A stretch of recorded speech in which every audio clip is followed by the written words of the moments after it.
Sa kanyang ilong na metaphorically stretching longer, nanunuya si Jong-hong na wala silang dapat katakutan mula sa isang backwater na tulad ng Qinghai Prefecture. Si Shan Kan, narinig ang listahan ng halimaw na kapangyarihan na ito, tiningnan siya na parang baka sobrang nagbebenta siya. Nakita ang kanyang pagdududa, tumalon si Jong-hong, nasaktan, at sumigaw na dapat niyang tingnan ang kanyang sariling cultivation kung naisip niya na nagbabluff siya. Idinagdag na siya ang pinakamahina na elder sa Qinghai Prefecture. Pagkatapos ay lamambat siya, nagpapaalala sa kanya na gusto niyang sumali sa martial arts competition, sinasabi sa kanya na layunin ang finals at nangangako na makikita niya ang katotohanan sa sarili. Ang kanilang chat ay pinutol ng maikli sa isang sigaw na tumatawag sa kanya.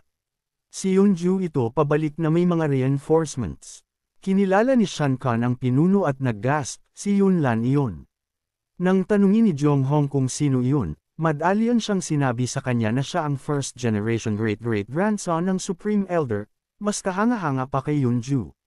Si Jong-hong, maingat ngunit hindi na-impress, itinuro siya at tinukso na hindi niya mahawakan ng isang labanan ng mag-isa, kinakaladkad ang kanyang ama dito na parang isang duwag. Si Yeonju nagrattle, nagtago sa likod ng kanyang tiyuhin at nagbabala sa kanya na si Jong-hong ay daw Palace Realm. Kalmado na tinatapon ni Yunlan ang pag-aalala, ipinagmamalaki na ang kanilang Cloud Wave Cross technique ay maaaring patayin ang mga mas malakas na kalaban. At hinuhusgahan ang foundation ni Jong-hong bilang walang espesyal. Nang walang mas maraming salita, inihanda ni Yunlan ang sarili. Espada na naka-aim pataas sa kalangitan. Sword energy ang nagfo-form ng isang prism na kumikinang na parang isang bahaghari. Body submission. External transformation, body submission, moon consciousness, cloud wave cross. Ang atake ay sumabog patungo kay Jong-hong. Pumunta si Jong-hong upang harangan ang kanyang espada tanging ma-jolted ng labis na kapangyarihan na lampas sa kung ano ang naisip niya. Ang sakit ay nag-iwan sa kanya ng internal injuries, umubo ng dugo. Sumugod si Shan Kan upang tulungan siya, nagtatanong kung okay ba siya. Si Jong-hong, tuliro, nagtaka ng malakas kung paano masasaktan ng husto ang espada na ito kapag ginamit niya ang Dao Palace Defense. Ipinaliwanag niya na ang Cloud Wave Cross ay ang sect signature para sa pagkuha ng mga mas malakas na kalaban. Ang dahilan kung bakit pinamunuan nila ang Qinghai Prefecture. Nakita si Jong-hong na nasaktan, ang ekspresyon ni Yunlan ay dumilim. Nanunuya siya tungkol sa mga tagalabas na nakikialam sa Qinghai Prefecture at sinasaktan ang kanilang mga tao, nanunumpa na kunin ang ulo ni Jong-hong bilang isang babala sa kanyang sect master, pagkatapos ay itininaas ang kanyang espada para sa pagpatay. Alam na hindi siya mananalo, sumigaw si Jong-hong para sa tulong, ipinatawag ang sect master. Ang isang haligi ng ilaw ay sumabog agad. Natigilan si Yunlan, nagulat sa sensang at entering sainthood divine consciousness. Napagtanto na ang Qinghai sect master ay sobrang lakas niyan. Lumitaw si Zhong Chen at ang mga tao ni Yunlan ay namutla. Ngumiti si Zhong Chen, nagtatanong kung anong problema ang nakuha ni Jong-hong. Itinuro ni Jong-hong ang grupo, nagrereklamo na kuya, binubuli nila siya at hinaharangan ang kanilang martial arts competition. Si Zhong Chen, alam ang pagkakaproblema ng kanyang mga disciples, nagtatanong ng matalim kung nag-steer ulit siya ng mga bagay. Iginiit ni Jong-hong na sila iyon, inaangkin na binubuli nila ang kanilang little sister, at pumasok siya. Nalulugod, pinuri ni Zhong Chen siya para sa pagtatanggol sa isang kapatid na babae, tinawag itong top priority sa Qinghai Prefecture. Habang nagsalita sila, sumugod ulit si Yunlan sa Cloud Wave Cross. Halos sumulyap si Zhong Chen, nagpapansin ng may pag-aalinlangan na ang isang heavenly mandate realm ay nang ahas sa ganoong arogansya, tanging para sa kanyang low body na sirain agad ng sakit. Natigilan si Jong-hong, at kaya lang ni Shan Kan na tumitig. Nag-gush si Yeonju tungkol sa kasanayan ng kanyang tiyuhin, proud na ang Cloud Wave Cross ay maaaring durugan ang mga kalaban dalawang realms mas mataas. Si Yunlan, tense ngunit kumikilos na kalmado, sinabi na ang isang divine consciousness ay hindi nakakatakot. Sa main hall ng Qinghai Prefecture, ang totoong katawan ni Zhong Chen ay nag-jolt gising habang ang natatalo na low body ay bumalik. Galit, sinumpa niya na ang isang hamak na Heavenly Mandate Pop ay sinira ang kanyang Divine Consciousness. Nanunumpa na hindi niya lalamunan ang insulto na ito at naghanda para sa payback. Nag-form ng isang seal, sumigaw siya ng utos na teleport. Samantala, naglakad si Yunlan pasulong gamit ang kanyang espada, tinutokso na ang mga maliit na sects ay nanatiling maliit, ang kanilang sect master ay hindi makatiis kahit ang isang Heavenly Mandate attack, at nagtatanong kung mayroon ba silang last words. Nanginginig si Shan Khan sa takot, umiiyak na hindi siya gustong mamatay at nagtatanong kung ano ang gagawin. Tiniyak ni Jong Hong sa kanya na huwag matakot, inaangkin na ang kanilang sect master ay maaaring revive ang patay. Nanunuya si Yunlan, tinawag itong walang katuturan, at winagiway ulit. Cloud Wave Cross. Habang ang nakamamatay na sword energy ay pamunit patungo sa kanila, niyakap nila ang bawat isa, ang mga mata ay sarado, nakahanda para sa kamatayan. Ngunit walang nangyari, binuksan ang kanilang mga mata, nakita nila si Zhong Chen na lumitaw ulit, hinaharangan ng sakit sa isang espada. Nakaharap na madilim sa killing intent, hiningi ni Zhong Chen na malaman kung sino ang nang-ahas na sirain ang kanyang divine consciousness. Sa kanyang galit, sumigaw siya ulit, hinihingi na malaman kung sino ang Samaira sa kanyang divine consciousness. Ang lahat ng nasa malapit ay natigilan, sobrang takot na huminga ng isang salita. Ang nerbiyos ni Yunlan ang nanalo sa kanya, kaya bumulong siya na isa pang divine consciousness iyon, at ang paggamit ng dalawa para sa parehong disciple ay nagpapakita na ang lalaki na ito ay isang malaking pakikitungo sa kanya. Ang mga mata ni Shan Khan ay umiilaw sa nakamamanghang hindi mahipo na tingin ni Zhong Chen. Kasalukuyan, nahuli ni Yunju at nagmadali na babalaan si Fifth Uncle na inalis niya ang huling atake ng madali, na nangangahulugang hindi ito isang divine consciousness, ngunit ang kanyang real body. Ang mukha ni Yunlan ay lalong sumama, ang malamig na pawis ay dumidikit. Sa sandaling lumubog ito, sumigaw siya ng isang alarma, binulalas na totoo iyon at nagtatanong kung ano ang gagawin ngayon, itinuturo na ang lalaki ay nasa entering sainthood realm. Hinawakan ni Yunju ang kanyang ulo sa pagkatakot. Pagkatapos si Yunlan, para sa mga dahilan na alam lang ng langit, biglang umaapaw sa katapangan, nanunuya sa realm level at ipinagmamalaki na ang kanyang Cloud Wave Cross ay maaaring patayin ang lalaki kahit na. Pumunta siya all-in, sumisigaw ng pangalan ng kanyang sword technique.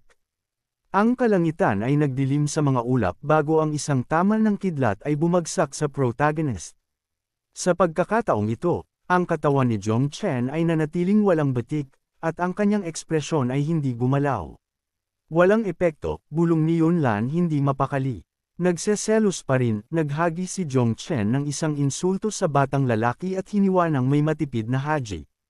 Ang sakit ay nagpadala kay Yunlan na dumura ng dugo agad. Huminto si Zhong Chen sa pagbabantay, tinalikuran ng may nagyayelo na kawalan ng interes, at umalis. Isinusuot ang kanyang espada, itinapon niya ang isang linya tungkol sa kasakiman na humahantong sa pagkasira, itinuturo na ang pagsira sa kanyang divine consciousness sa buong realms ay hindi sapat.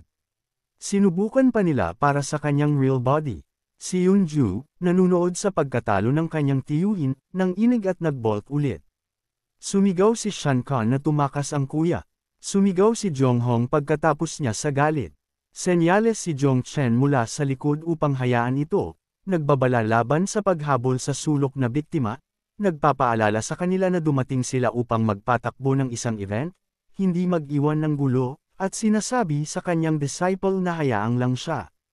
Ginagawa ang labanan sa kanyang ulo, ang protagonist ay naguguluhan na napansin na ang lalaki ay sapat na malakas upang gamitin ang Heavenly Mandate Realm na kapangyarihan upang sirain ang kanyang divine consciousness. Idinagdag ni Jong Hong na wala siyang ideya kung bakit ang kanilang Cloud Wave Cross ay sumakit ng gusto sa buong Major Realms at na kung wala ang kanyang Duwin Tier 7, isang 8th grade Spirit Sword, mamamatay silang dalawa.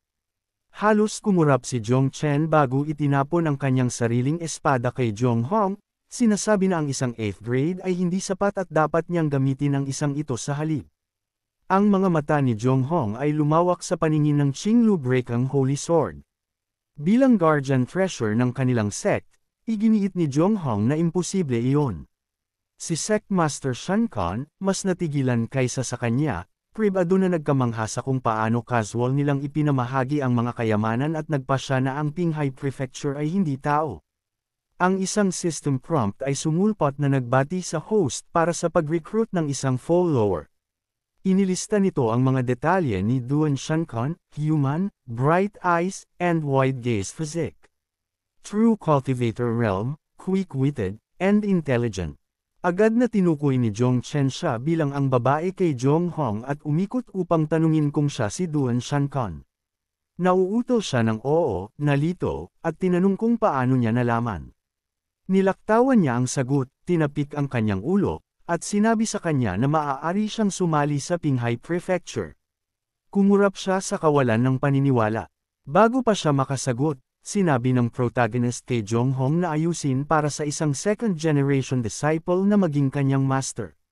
Nang bumalik sila kasama ang sarili niya bilang grandmaster niya, mabilis na yumuko si Duan Shankan, ipinapakilala ang sarili bilang Duan Shankan, nagbigay galang sa grandmaster at great ancestor.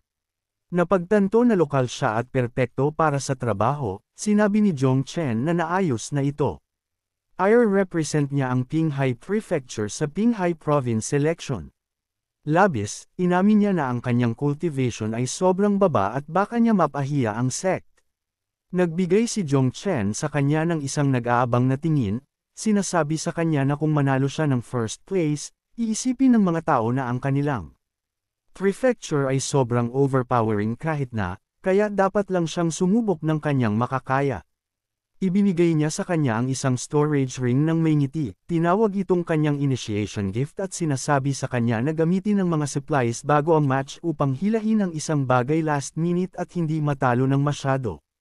Naramdaman niya ang awkward na kinukuha ito. Sa loob nakita niya ang isang 7th grade Spirit Sword Duwin Tier 7 at isang 7th grade Spirit Armor by Mu Spider Armor Tier 7. Mura para sa Qinghai Prefecture ngunit mga kayamanan sa kanyang mga mata. Sa mga bagay na naayos, bumalik si Zhong Chen. Kailangan pa nilang iset up ang tradition, kaya ang Sectmaster ay nag-teleport agad sa lugar. Ang babae ay nanuya, iniisip na ang Great Ancestor ay maaaring gumalaw agad. Nagmalaki si Zhong Hong na sinabi niya sa kanya iyon, pagkatapos ay hinamon siya na tanggapin ang impluensya ng Qinghai Prefecture sa Chongtian Land. Mga araw mamaya, sa Great Valley's entrance para sa Qinghai Province election, ang female referee ay nadapa sa kanyang opening speech sa mga dear leaders at distinguished guests. Sa gilid, ang Qinghai Prefecture ay nagbebenta ng mga souvenirs mula sa hugang pillows hanggang sa portrait mugs. Ang unang cultivator at martial artist selection event sa lugar ay opisyal na nagsimula kay Duan Shankan na nag-aanunsyo ng pagsisimula. Ang mga contestants ay bumulong sa ibaba. Ang first round ay 1-meter cross-country run.